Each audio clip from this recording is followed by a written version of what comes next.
V T Balram, ഇവിടെ ഇപ്പോൾ പ്രിയദർശൻ തമ്പി അടക്കമുള്ളവർ മുന്നോട്ട് വെക്കുന്നൊരു പ്രതിരോധമുണ്ട്. ഒരാളെ മാത്രം കേന്ദ്രീകരിച്ചുള്ളതല്ല ഈ വിമർശനം, ഒരാളിലേക്ക് മാത്രമായി ഇത് കേന്ദ്രീകരിക്കപ്പെട്ടുകൂടാ. അതിനുള്ള മറുപടി എന്താണ് എന്ന് മാത്രവുമല്ല, അതിന് അനുകൂലമായൊരു സാഹചര്യം ഉണ്ടാക്കപ്പെടുന്നുണ്ട്. അതിൽ നിങ്ങൾക്കും കുറ്റകരമായ പങ്കാളിത്തമുണ്ട്. ഒരു ഉദാഹരണം പറയാം. ഇപ്പോൾ സതീശൻ വളരെ ശക്തമായി ഇദ്ദേഹത്തെ രാജാവ് എന്ന് തന്നെ വിളിച്ചുകൊണ്ടിരിക്കുകയാണ്. ഒരർത്ഥത്തിൽ എം ടിയും അതേ വാക്കുകൾ മറ്റൊരു രൂപത്തിൽ വിമർശന രൂപേണ അതേ കാര്യങ്ങൾ തന്നെ പ്രതിധ്വനിക്കുന്നുണ്ട് എം ടിയുടെ വാക്കുകളിലും. നല്ല കാര്യം. പക്ഷേ രമേശ് ചെന്നിത്തല പറഞ്ഞത് ഓർമ്മയുണ്ടല്ലോ, പ്രതിപക്ഷ നേതാവായിരുന്ന ഘട്ടത്തിൽ അദ്ദേഹം പറഞ്ഞത്, ഞാൻ ശക്തമായി ഈ സർക്കാരിനെതിരെ എന്ന് വെച്ചാൽ പിണറായിക്കെതിരെ നിലയുറപ്പിച്ചു, പക്ഷേ എനിക്ക് എൻ്റെ പാർട്ടിയിൽ നിന്ന് പിന്തുണ കിട്ടിയില്ല. താങ്കൾക്കറിയുന്നത് പോലെ നിയമസഭാ തെരഞ്ഞെടുപ്പ് വരുന്ന ഘട്ടത്തിൽ വി എം സുധീരൻ KPC അധ്യക്ഷനായിരിക്കുമ്പോൾ ലാവലിനെ അതിശക്തമായി ഉന്നയിക്കാൻ മുതിർന്നു അദ്ദേഹം. പിണറായി തൃശ്ശൂരിലെത്തിയപ്പോൾ ഒരു പ്രതികരണം നടത്തുകയുണ്ടായി. ഞാനിവിടെ സുധീരനുമായി ബന്ധപ്പെട്ട് അദ്ദേഹത്തിൻ്റെ പിൻചരിത്രം പരിശോധിച്ചു. അപ്പോൾ വിശ്വസിക്കാൻ കഴിയാത്ത കാര്യങ്ങളാണ് പുറത്തു വന്നത്. പിന്നെ അക്ഷരം മിണ്ടിയിട്ടില്ല വി എം സുധീരൻ. ഇപ്പോൾ CP ജോൺ പറയുകയുണ്ടായി, CPI എന്ന് പറയുന്നത് CPM-ൻ്റെ ബഹുജന സംഘടനയാണെന്ന്. തിരിച്ച് മറ്റു കേന്ദ്രങ്ങൾക്ക് പറഞ്ഞുകൂടെ ലീഗ് ഇപ്പോൾ CPM-ൻ്റെ ബഹുജന സംഘടനയാണ് എന്ന്? CP ജോണിനെ പോലെ അത്രയും മൂർച്ച തീർച്ചയുള്ള വാക്കുകൾ കൊണ്ട് കുഞ്ഞാലിക്കുട്ടി പിണറായി വിജയനെ വിമർശിക്കുമോ? വഹാബ് ഏതെങ്കിലും ഒരു അവസരം കിട്ടിയാൽ ഓടിയെത്തുമല്ലോ, പിണറായി എവിടെ വിളിക്കുന്ന പരിപാടിക്കായാലും. അപ്പോൾ ഇങ്ങനെ അതിർവരമ്പുകൾ മായ്ക്കുന്നതിൽ അത്യുത്സാഹമുള്ളവർ നിങ്ങളുടെ ക്യാമ്പിലുമുണ്ട്.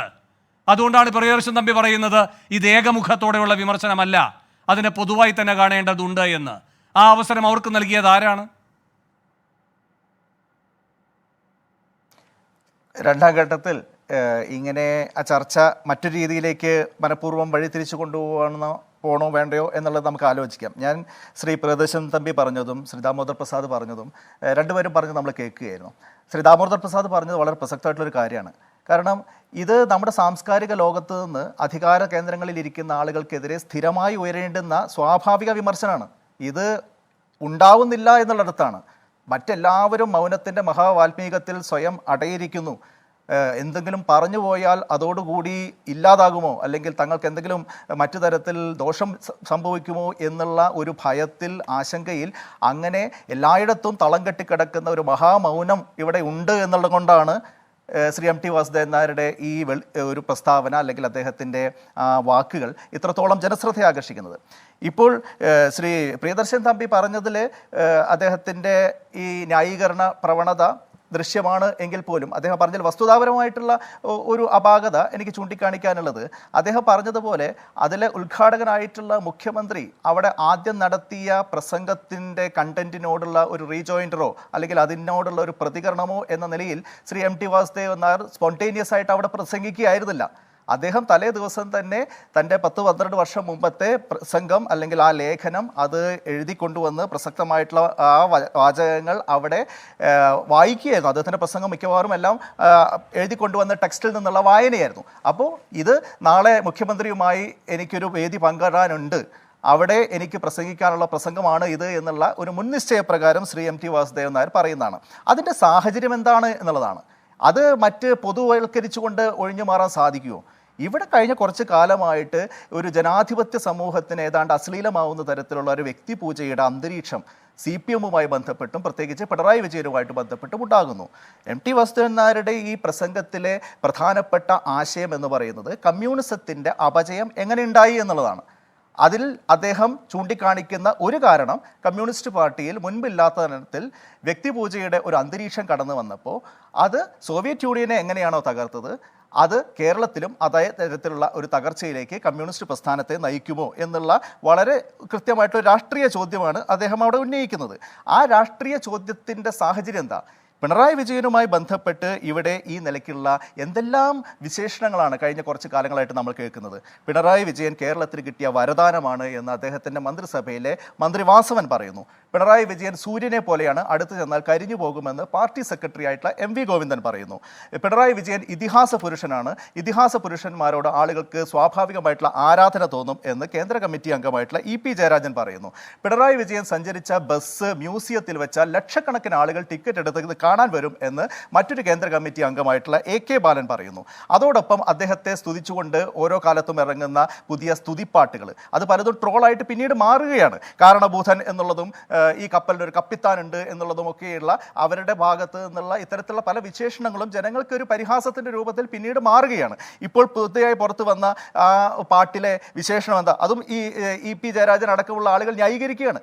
മുൻകാലത്തെ പോലെ തള്ളിപ്പറയുന്നില്ല. വ്യക്തിപൂജയുടെ ഈ അന്തരീക്ഷം MT കൃത്യമായി ചൂണ്ടിക്കാണിച്ച വ്യക്തിപൂജയുടെ അന്തരീക്ഷത്തെക്കുറിച്ച് ഒരു വിമർശനാത്മകമായിട്ടുള്ള കാഴ്ചപ്പാടല്ല അവർ മുന്നോട്ട് വയ്ക്കുന്നത്. എന്തൊക്കെയാണ് ആ പാട്ടിലെ വിശേഷണങ്ങൾ? പിണറായി വിജയൻ സിംഹത്തെ പോലെ ഗർജിക്കുന്ന ഒരു നായകനാണ്, തീയിൽ കുരുത്ത കുതിരയാണ്, ഒറ്റയ്ക്ക് വളർന്ന മരമാണ്, അജയ്യനാണ്, കേരളത്തിൻ്റെ മന്നനാണ്, മണ്ണിൽ മുളച്ച സൂര്യനാണ്, കൊടുങ്കാറ്റിൽ പറക്കുന്ന കഴുകനാണ്, ഫീനിക്സ് പക്ഷിയാണ്, എന്തെല്ലാമാണ് പറഞ്ഞുകൊണ്ടിരിക്കുന്നത്. ഇതിന് കേൾക്കുമ്പോൾ ഒരാൾക്ക് ജാള്യത തോന്നണ്ടേ? എന്നെക്കുറിച്ച് ഇങ്ങനെയൊന്നും പറയേണ്ടതില്ല എന്ന് ഇനി പരസ്യമായിട്ടല്ലെങ്കിലും രഹസ്യമായിട്ടെങ്കിലും ഒന്ന് നിർദ്ദേശം കൊടുക്കണ്ടേ? സാമാന്യബോധം ഉള്ള മുഴുവൻ ആളുകൾക്കും ഒരു എന്താ പറയുക, സ്വന്തം തൊലി ഉരിഞ്ഞു പോകുന്ന അനുഭവമല്ലേ ഇത് കേൾക്കുമ്പോൾ ഉണ്ടാവുക. അതൊക്കെ അദ്ദേഹം ആസ്വദിക്കുന്നു എന്നുള്ളത് തന്നെയാണ്. കാരണം അദ്ദേഹവും ഇത് തന്നെയാണ് പറയുന്നത്. ഞാനൊരു പ്രത്യേക ജനുസാണ്, എൻ്റെ മടിശീലിൽ കനമില്ല, ഈ കൈകൾ ശുദ്ധമാണ്. ഏതാണ്? വലിയ ഗുരുതരമായിട്ടുള്ള ആക്ഷേപം വരുമ്പോൾ ഒരു പ്രധാനപ്പെട്ട സ്ഥാനത്തിരിക്കുന്ന ആൾക്ക് ജനങ്ങളോട് തോന്നുന്നുണ്ടെന്ന അക്കൗണ്ടബിലിറ്റിയുടെ വിഷയം വരുമ്പോൾ അദ്ദേഹത്തിനെതിരെ ഗുരുതരമായിട്ടുള്ള അഴിമതി ആരോപണം ഉയരുമ്പോൾ അതിലൊന്നും വസ്തുനിഷ്ഠമായിട്ടുള്ള മറുപടിയല്ല. മാത്രമല്ല ജനാധിപത്യ സംവിധാനത്തെയും നീതിന്യായ സംവിധാനത്തെയും എല്ലാം വെല്ലുവിളിക്കുന്ന ഒരു പ്രതികരണം പിണറായി വിജയൻ നടത്തുകയുണ്ടായി. അങ്ങേക്ക് അറിയുന്നത് പോലെ ഈ ഹൈക്കോടതിയിൽ നിന്നൊരു നോട്ടീസ് വന്നപ്പോൾ നോട്ടീസ് എനിക്കല്ലേ വന്നിരിക്കുന്നത്, അതിന് നിങ്ങൾക്കെന്താണ് അതിനകത്ത് പരിഭ്രമം എന്നാണ്. അങ്ങനെ എനിക്ക് എന്ന് പറയാനൊരു ഞാൻ ആരാണ്?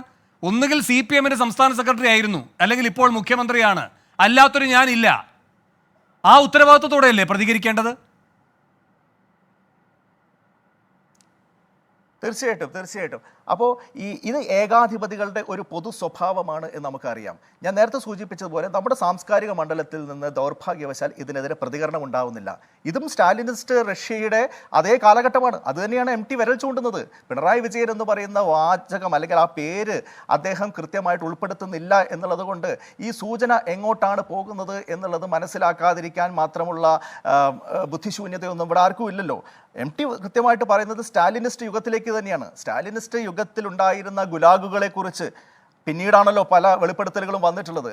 2 കോടിയോളം മനുഷ്യർ ആ ഗുലാഗിലേക്ക് തള്ളിപ്പെടുകയും അതിൽ 20 ലക്ഷത്തോളം ആളുകൾ 2 മില്യൺ ആളുകൾ കൊല ചെയ്യപ്പെടുകയും ചെയ്തിട്ടുള്ള അത്തരത്തിലുള്ള അന്തരീക്ഷം അത് കമ്മ്യൂണിസത്തിൻ്റെ അപജയത്തിൻ്റെയും സമ്പൂർണ്ണ തകർച്ചയുടെയും തുടക്കമായിരുന്നു എന്നുള്ളത് സൂചിപ്പിക്കാൻ വേണ്ടിയിട്ടാണ് വിൽഹം റീഹലെക്കുറിച്ചും മാക്സിം ഗോർക്കിയെക്കുറിച്ചും അന്റൺ ചെക്കോവിനെ കുറിച്ചും ഒക്കെ പറയുന്നത്. അതുപോലെയുള്ള നിരവധി ഉദാഹരണങ്ങൾ, സൂചനകൾ മനസ്സിലാക്കേണ്ടവർക്ക് മനസ്സിലാക്കാൻ സാധിക്കും. അതാണ് MT ശ്രീ NE സുധീറിനോട് പറഞ്ഞ ഇന്നത്തെ വാചകം. ഞാൻ പറയേണ്ടത് പറഞ്ഞു, എടുക്കേണ്ടവർക്ക് എടുക്കാം, എൻ്റെ ദൗത്യം കഴിഞ്ഞു. ആർക്കെങ്കിലും അതിൽ ആത്മപരിശോധനയ്ക്കുള്ള ഒരു അവസരമായിട്ട് ഇത് തോന്നുകയാണെങ്കിൽ അത്രയും നല്ലത്. അത്രത്തോളം ആർജവത്തോടു കൂടി അദ്ദേഹം പറയുമ്പോഴും അതിനെ ഒരു വിമർശനമായിട്ട് ഉൾക്കൊള്ളാൻ പോലുമുള്ള ജനാധിപത്യപരമായിട്ടുള്ള വിവേകം ഈ കമ്മ്യൂണിസ്റ്റ് പാർട്ടികൾക്കില്ല എങ്കിൽ, കമ്മ്യൂണിസ്റ്റ് പാർട്ടിയുടെ നേതാവിനില്ല എങ്കിൽ അത് ഏറ്റവും വലിയ ഒരു ദുര്യോഗം അല്ലെങ്കിൽ സഹതാപം തോന്നുന്ന ഒരവസ്ഥ എന്ന് മാത്രമേ അതിനെക്കുറിച്ച് പറയാനുള്ളൂ.